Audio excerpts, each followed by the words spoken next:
It's time for Talking Pints, and I'm joined by Elizabeth Burton-Phillips, MBE. Elizabeth, welcome. Thank you, Nigel. To the programme. And you are far from alone in this country or around the Western world, and looking at what's happening in America right now, the numbers are horrible. But you lost a son. Yeah, I did, yes. Through drug addiction. Through drug addiction, yes. He died by suicide as a result of his addiction to heroin at the age of 27, and it'll be 18 years next February since he died.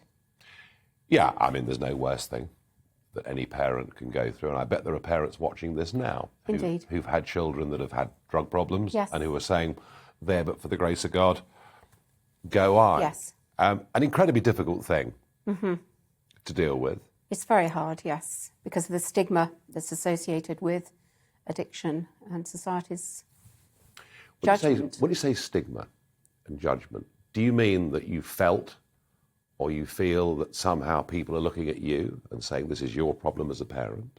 Yes, I think that historically, certainly in the journey that I had with my son, because I was a teacher, it was something I kept to myself because I was frightened about how society, how my school would judge me as a mother and as a human being, and somehow it was my fault, and I'd caused it and I ought to be able to sort it out, that kind of thing.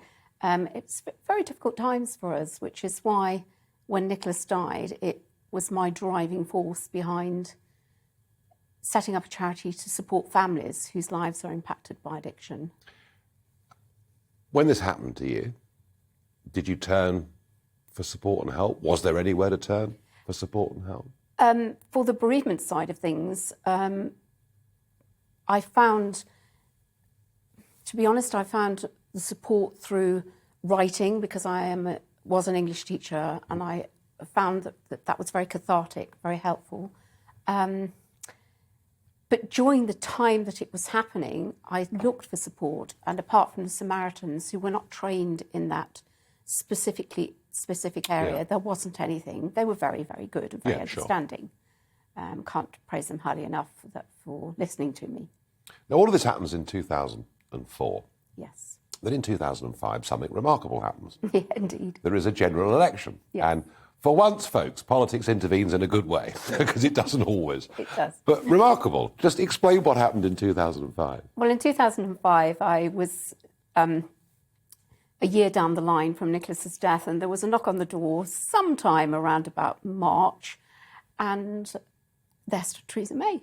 Your local MP. My local MP, and she asked if I would be interested in voting for the Conservatives in the Maidenhead constituency, which is my local MP.